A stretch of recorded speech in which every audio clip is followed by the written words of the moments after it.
Hello everybody, welcome back to Financial Trading Basics Part 43, Market Minute 7. So, what are we going to do today? Obviously, some economics and trading discussions. Had another LinkedIn post that I'll put into my, I'll have another language litigation and integration video soon, but it's amazing. I literally just stated fucking facts about history on LinkedIn, and it gets like, I've had like 2 or 3 posts censored on LinkedIn where just like, you get a little message, it's like, only you can see this post, it's against our terms and services. It's like, it's just, again, amazing. It's like, yeah, breaking the constitutions against the terms and services of the United States of America.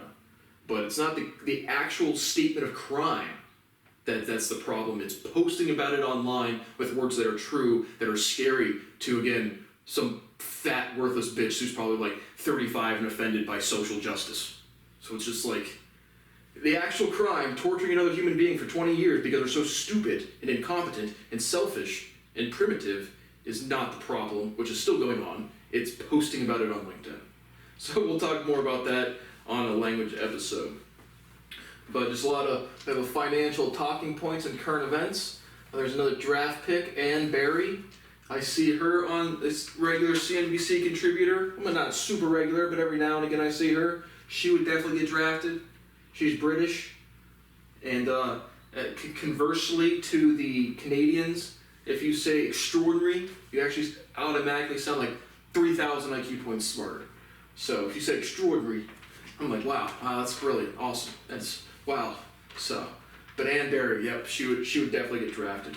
I have this simple theory in life: if I compliment enough women and ask enough of them to sit on my face, one of them will actually take me up on that offer. So, but again, am I allowed to participate in the human species? No. So, just wait, be patient with new ideas. Still doing it, Prof. Carroll. I don't have a choice. And I'd say about half the talking points come from the compounded friends with Josh Brown and Michael Batnick, and then Portfolio and Animal. I think it's Animal Spirits with Mike Batnick and Ben Carlson, and then Portfolio Rescue with Ben Carlson and Duncan. Again, I commented on your YouTubes, how did Duncan get so cute? I don't know, he just looks like a cute guy. He's got a nice soft voice. I don't know, shout out to Duncan and Portfolio Rescue. But what is an inverse ETF? Would and how would I trade this product? Again, exchange traded fund, the logic on that, just again, the hierarchy of how that gets integrated is still just logically kind of just off for me. But clearly defined, just a product, a fund made of derivatives or short selling, just basically anything. If you have an inverse ETF on Apple or on the tech sector, you would have done well, right? Tech sector goes down, inverse, the fund's going to go up. So it's just a fund made of products that will do the inverse of whatever the underlying commodity stock product is. So would I use them? Maybe. Again, like, it just depends. It's such a broad, I don't know how many are out there. I don't know what comprises of what. But just as opposed to shorting an individual stock, again, I don't like buying anything in a group. Index funds, ETFs, inverse or not.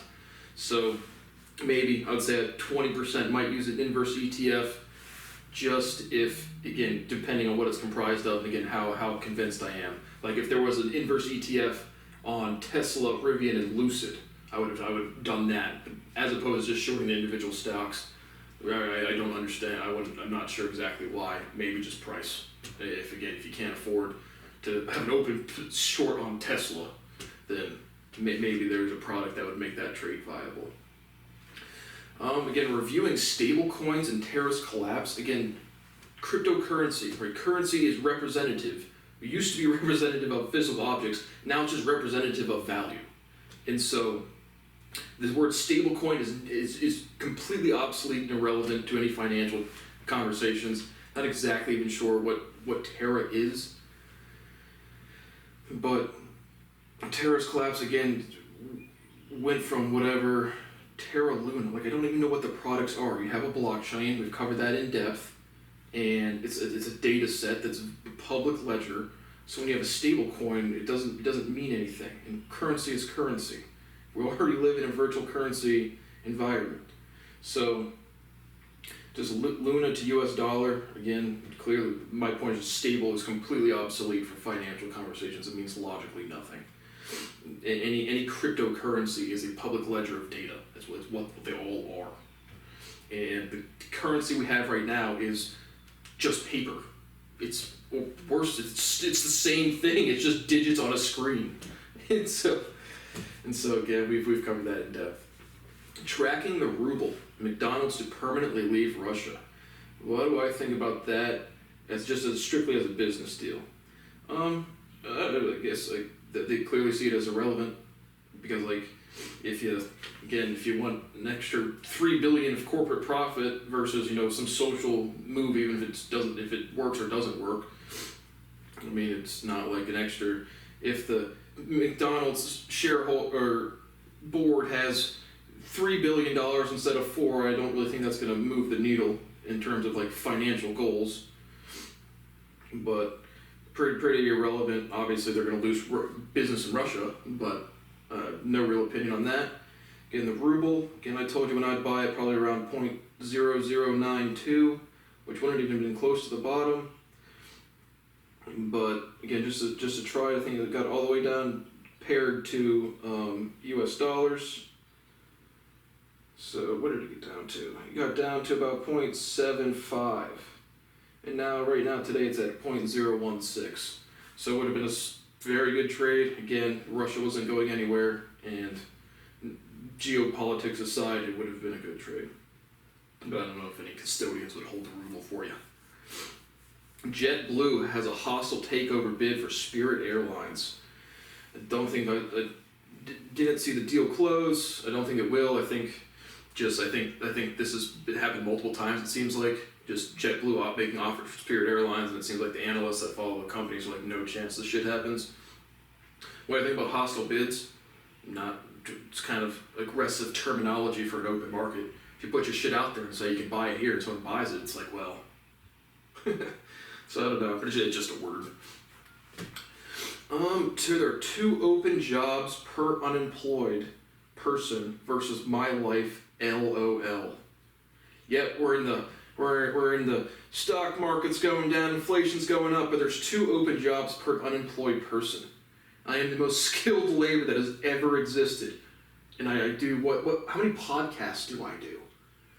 It's 5 or 6, and it's all me, and I do all of the research for all of them all of the time.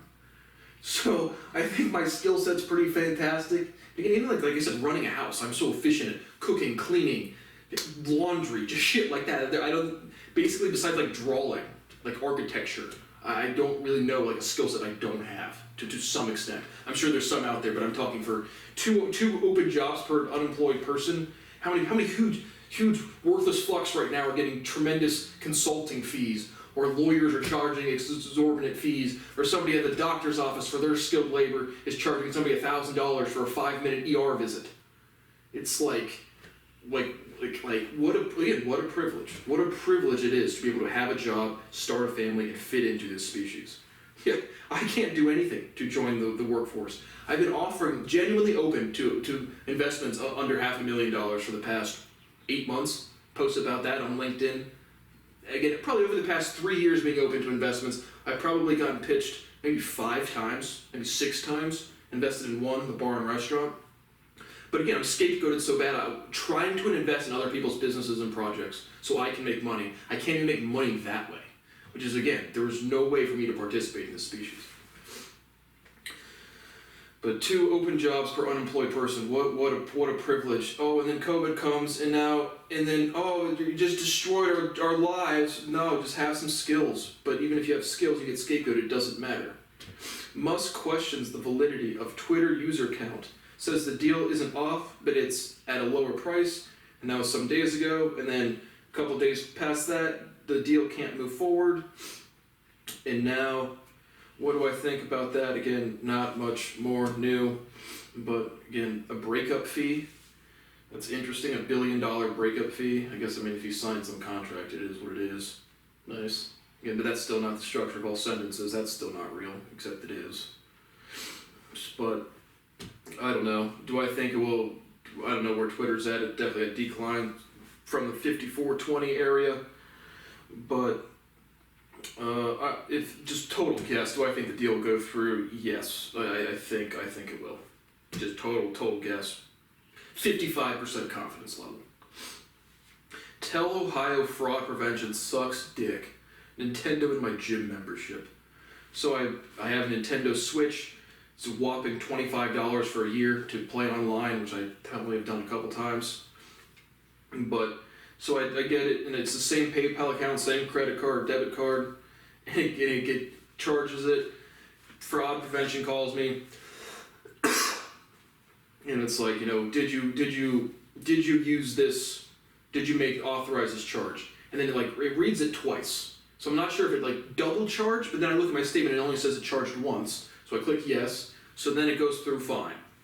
So it's just like the chronology of, I make a charge, and then I get a call from fraud prevention. They say, do you make this charge? And it just says, thank you for verifying, and the call's over. It's so is the charge going to go through now? Which it looks like it did, but it's just like the order of operations for Tel Ohio's fraud prevention was sucking some big fat wieners. And then my gym membership, I told you about joining the gym again, and just like a $1 charge, they had some promotion. But then I get a call from the Tel Ohio Fraud Prevention again, and it gives you a case number, which they leave you a voicemail, and it goes through really fast. So I had to listen to the voicemail 5 times to write the case number down. And then, because when you call back Tel Ohio Fraud Prevention, and this is right after, a week after the Nintendo one, it says this is not the phone number associated with your account. The phone number hasn't changed, phone hasn't changed, credit card hasn't changed, nothing's changed. And so I have to write down the case number, then I enter the case number, and then it says, this case number is not found. And I listened to the voicemail 5 times, it was definitely the right number.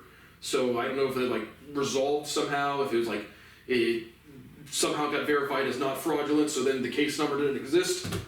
But I was just what the fuck is this? So, Tel Ohio Fraud Prevention, D-. Now we're at the what are your thoughts, Compound and Friends. I think this is just what are your thoughts, Michael and Josh. How should net worth be calculated? Should unrealized gains count? Should unrealized losses count? I think personally net worth is currency. How much cash do you have? Because purchase price depends on agreement between a buyer and seller. So strictly for net worth, which is a pretty relevant number, I would say strictly on cash. And I've said that before. Should unrealized gains count? I think so. Should unrealized losses count? Yes, I think so. Meaning, they kind of go back and forth, Josh is saying one thing about maybe unrealized gains count, but unrealized losses don't or something. I think they both count because of the liquidity of the market. If I buy a stock and the security goes up and I can click sell, then I can access cash. So net worth calculation, just for disciplined financials, I think should strictly be cash. Should unrealized gains count and losses count to your net worth? Absolutely. If I get on my stock account and I depreciate $7,000, I don't have access to $7,000. And so I really think net worth should always just be total cash, which for overall worth, because that's what the word means, net worth. If I sold all of my shit, how much dollars would I have? That's literally what it means. So that's my opinion there. And then they have a little Josh Brown versus Michael Batnick showdown. Josh says something to the effect of, currency changes versus stock appreciation and crashes. And so Josh is in the opinion of saying, if you sell crypto and you go back to US dollars, your money hasn't, the value of money hasn't gone anywhere. And Michael Batnick is he's not having it. He's like, we need somebody smarter in here to explain it to me. But no, because of the liquidity of the market, we live on a planet where people use US dollars, rubles, euros, pounds, and it's literally just data on a screen. It's literally what it is. It's data tracking trust, liability, debt, value. And so currency changes because we live in a liquid market is different than unrealized stock appreciation, right? Because the specific thing is they're talking about appreciation and crashes of unrealized ones. So again, it absolutely counts to your net worth, but the value, right? If a stock goes up, the value of the company, people are saying this is worth more. If the currency goes up, they're saying it's worth more in relation to this other currency. But the currency and liquidity of the market is what drives or what gives access to selling and to buying. So I do think currency changes are different than stock appreciation and crashes because we live in a liquid marketplace. Again, Ann Barry would get drafted, have that written down twice. Once on the board, once on here. If we put that out to the universe. Do I make anything of less transactions, higher average tickets / receipts? Just as an economic indicator, not really. I think, again, could just kind of pair to inflation or something, but as any indication of a company's health, less transactions, higher average prices per ticket, no. If I sold one rock for $70 trillion, I wouldn't care if that was less transactions. I just care about overall profitability. So no, I do not think that means anything for companies' health or future outlook. Are there clear financial products to own in a bear market? No, I don't believe so. The market's too consolidated, too integrated. And so, right, meaning tech's going up, we're in a bull market, let's buy tech stocks, tech's crashing, let's buy bonds and gold as a hedge against inflation, and then Bitcoin as a hedge against inflation, which clearly isn't, just because the market's all connected. Everything's connected. Nothing's touching, but everything's connected. Financials too. So I just don't think there's clear financial products to own in a bear market. And again, I'm against owning anything in groups mostly, but I just say that because I've never traded them in groups, but I wouldn't be against it. I wouldn't say never to inverse ETFs. But I don't think there's clear financial products. In a bull market, just because everything's going up, but again, it's all kind of connected. Most things are going down right now, so no. Are there market conditions where tops or bottoms are obvious? Again, at this current investor maturity level, no, I don't think so. Again, and then you still have the environment. You can have a power outage, a storm. You can have, meteorite hit this plant over here or something. So even again, I give the current market conditions about 7% investor maturity, and I think, again, going off of whatever I said a year ago-ish, maybe up to like 60% or 70%, but that 30 to 40% is still going to create a bunch of inefficiencies for active trades. So are there any market conditions where I think tops or bottoms are obvious? No. Hindsight's 20/20. Nothing golden lasts, pony boy. Or something like that. Is there a clear relationship between inflation and stock prices? Meaning the assumed high inflation equals bear market and bull market equals low inflation. I don't think there's a clear relationship between inflation and stock prices. No. Do I have extensive analysis to back that up? Not really. And again, just because if stock prices are at 17 times earnings or revenue, that's already like, what the fuck is that? If this one's trading below book, net profit, what's that? So, inflation being the product dilution of some supply and demand inefficiencies, and stock prices being about future value and fear, uncertainty, doubt, euphoria. So, I don't think there's a clear relationship between inflation and stock prices. I think you could have high inflation and be in a bull market, prices just going up generally, have low inflation and stocks not be going up genuinely, have high inflation and things go down a lot, or have low inflation and things go down a lot. None of those things strike me as more convincing than the other. Michael Batnick says it's impossible to ignore the noise. False. Again, better meaning like always checking the markets. I check the markets all day because I have nothing to fucking do. I have more mathematics done than people will ever read ever. I have more music done, not than ever people will listen to my music, but like I have nothing to do, so I check the markets. But the motivation is people see the potential. We've talked about this before, right? You can literally have $1,000, make it $10,000 the next day, and you can snowball that into $10 million, and it's there. Like, it's right there. You just have to make the right fucking trades. So on an individual level, again, we're talking about way back, having goals outside of the market.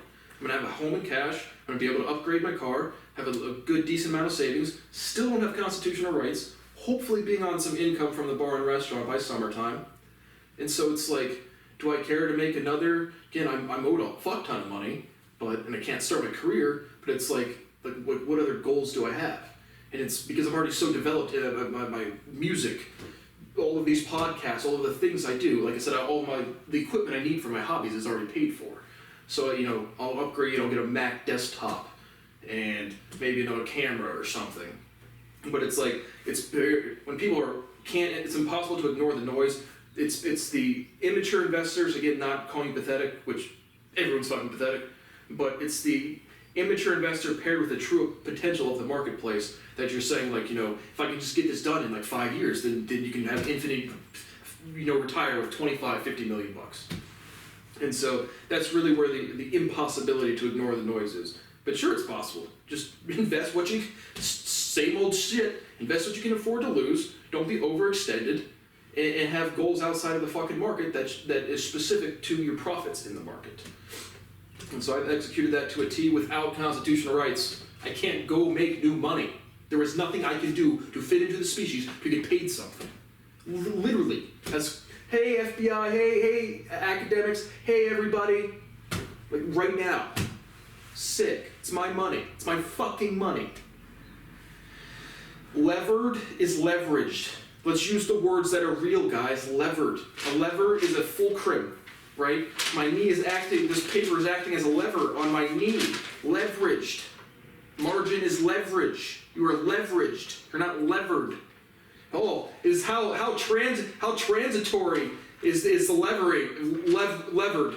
The levereds are so transitory by the S&P science. It's leveraged. What are the pros and cons of being public versus private? I don't know. Public, is there any benefit to being private? To me, not a meaningful distinction, or like, it is a distinction, but right, if I go buy something from a private citizen, it's just agreement on the price. A public market is just more susceptible to the sentiment of the people. That would be my thing there. So pros and cons of being public: more access to investors, more downside if investors don't like you. But again, like they talk about people buying companies and taking them private, which I would do if the overall market was not being super awesome. But again, no real pros and cons for me.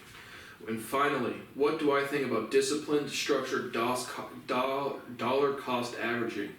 Ben Carlson talks about in his book, which I've not read, talked about on his podcast, about someone investing later in life, starting at 50, and just buying every month or something, every 2 months, every week or whatever. Do I like that type of dollar cost averaging? No. I do like dollar cost averaging, but just again, slightly more strategic.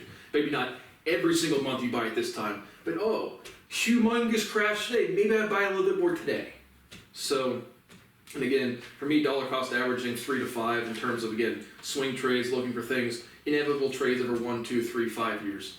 And again, I would absolutely, with income, I would absolutely do the momentum trades on a day trading basis. But when I see people like talking about, where's the market going to be in 2 years? I've executed a trade strategy over 8 years with no fucking constitutional rights. None. Zero. Can't report crime. Can't access my property. Can't report crime. Then I get harassed by the fucking cops. So, when people who can go get another job, they can go get a promotion, they can go better their skill sets to get more money. It's like, and you can't wait for 2 years. Be better investors. Look for inevitable trades. Shit like I see travel. Again, leisure travel cruises as inevitable. People are going to like to go cruises. That's not going to go away in 20 years, 5 years, 2 years. War and pandemic's going to resolve at some point. Pandemic's kind of going away. Who knows? War will resolve that and bring down the gas prices tremendously. So resolution on the war? No fucking clue. Stop it, Vlad. But at some point, this war's not going to go on until all of humanity's dead. Or hopefully. We could only get that lucky. But I look for inevitable trades. I look for inevitable trades, and that tells me the time frame of the trade.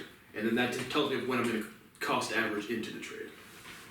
Again, paired with how much money and exposure and risk I can take with other things going on in life.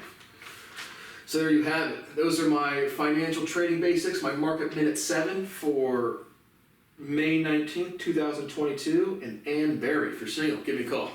Faces open. Thanks for watching.